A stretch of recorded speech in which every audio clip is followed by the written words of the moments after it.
chairperson of SADC and president of the Republic of Zimbabwe, Excellencies, heads of state and government of the East African Community and SADC member states, ministers responsible for foreign affairs and external relations of EAC and SADC, Secretary Generals of SADC and EAC, distinguished delegates, esteemed guests, ladies and gentlemen, I will take this very early opportunity to sincerely thank my dear sister, Excellency Dr. Samia Suluhu Hassan, President of the United Republic of Tanzania, for hosting this joint summit.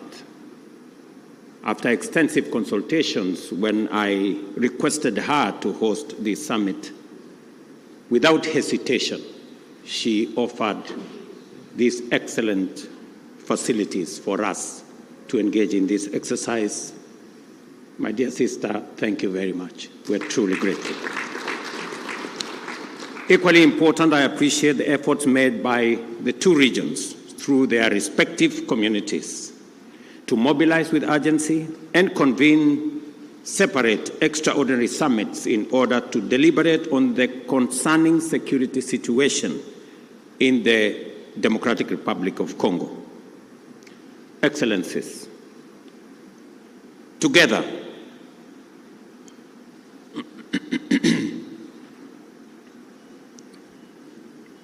we find ourselves standing face to face with a grave and protracted security, diplomatic, and humanitarian crisis in DRC, a situation that demands our immediate, collective, and sustained attention.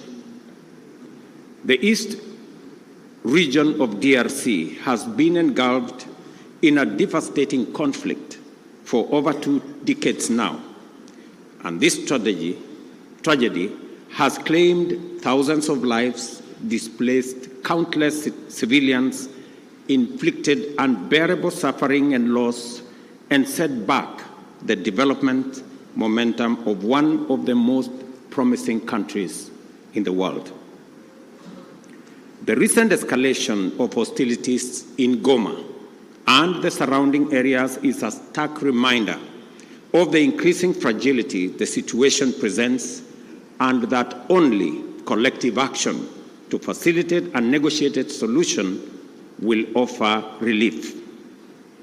Today, we join together in order to reiterate our calls to the parties to this tragic conflict to immediately cease hostilities and take positive action to allow meaningful dialogue aimed at restoration of stability.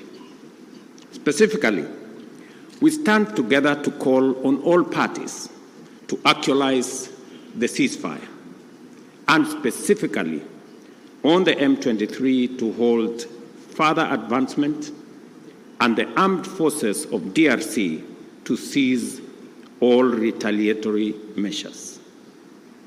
An immediate ceasefire is the only way by which we can create necessary conditions for constructive dialogue and implementation of a comprehensive peace agreement. As members of the African Union and United Nations, we stand bound by fundamental principles of respect for the territorial integrity and sovereignty of nations and the principle of good neighborliness. These twin principles are the surest safeguards for the realization of peaceful coexistence. Equally, as responsible members of the international community are bound by the obligation to ensure the safety of diplomatic assets, civilians, and personnel, as well as peacekeepers within our countries.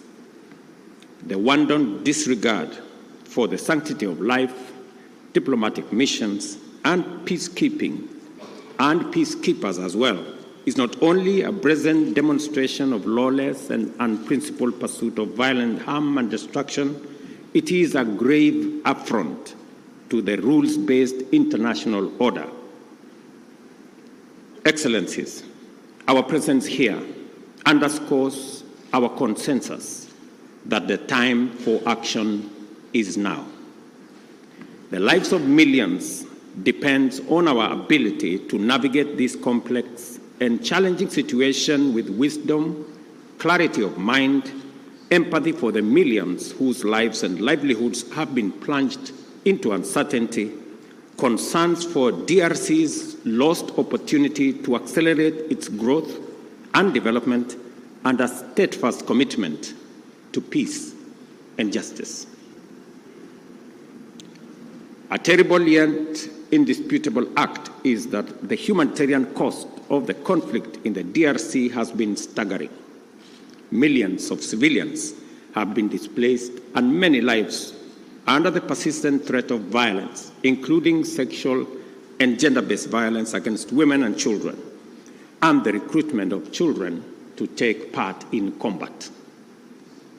We have a historic opportunity to rise to our moral duty of making the protection of civilians our foremost priority, and of taking measures to ensure that the necessary resources and support are provided. For many well-known reasons, the situation in DRC implicates the broader global community. Therefore, we call upon the international community to step up and do its part in supporting regional efforts in delivering for the DRC, and critically collaborating with the government of the DRC to deliver support and security to those most in need. It is clear that the conflict in DRC is complex, delicate, protracted, and involves multiple actors pursuing different interests. The issues at stake span a wide historical, economic, and political spectrum, run back in time for many decades, and spill across national and regional borders.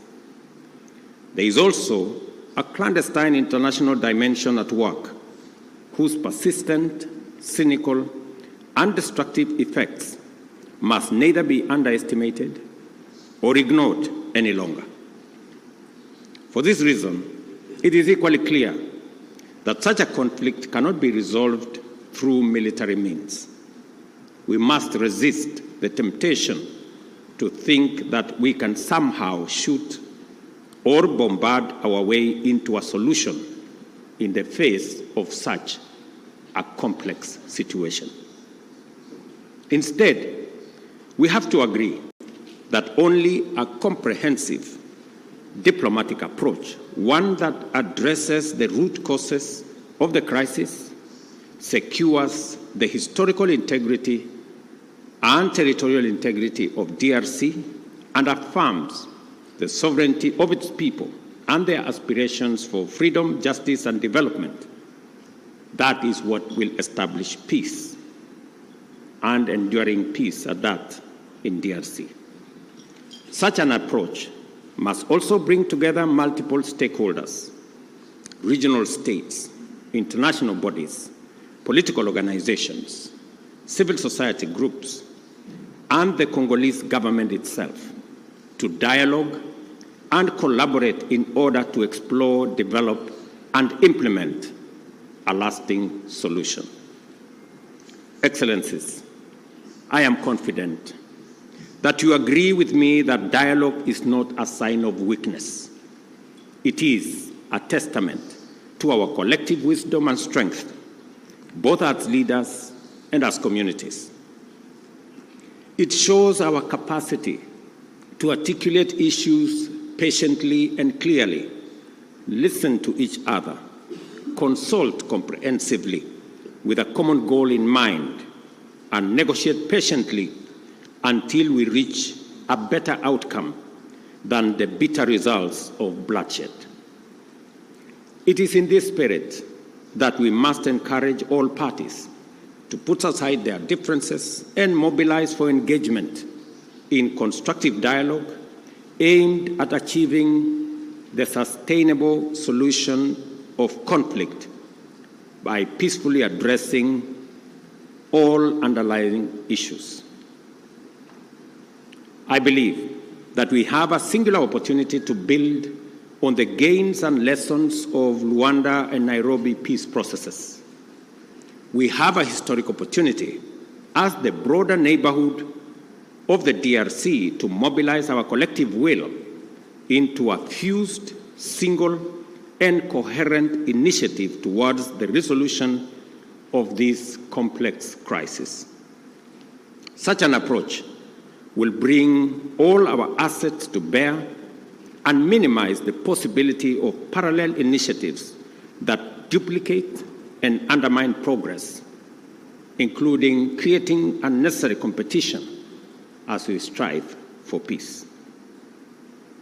My dear brothers and sisters, this calls for our unwavering political support. I therefore urge Your Excellencies at this extraordinary joint summit to deploy our best effort and muster our total commitment to facilitate a sustainable settlement that lays the foundation for a stable and prosperous Democratic Republic of Congo. I dare say, Excellencies, the situation may be complex, it may be protracted, it may have been with us for years, but I believe the situation in the DRC can be solved, should be solved, and must be solved. For this reason, it may also be prudent for the consolidated single EAC SADC initiative on this matter to be supported by a strong secretariat that can provide the necessary coordination, monitoring, and enforcement to ensure effective implementation of outcomes. The international community must stand in solidarity with the people of DRC during this time by aligning their support with this initiative. I conclude, Excellencies, by affirming our robust commitment to achieving sustainable peace and development and integration across the region. The security of DRC is essential not only for the stability of the country, but also to the prosperity and cohesion of the entire EAC and SADC. We call upon all parties to prioritize dialogue, cooperation, and above all, the protection of civilian lives. I thank you once again for being able to be here on this very important mission. It is a historic mission because for the first time, two regional economic blocs come together as a testament of the seriousness of the challenge we face, but also underscoring our commitment to provide leadership to resolve this issue. Thank you very much. May the Almighty God bless all of you and bless our region. Asanteni sana, merci beaucoup, Mayor Brigato. Thank you very much.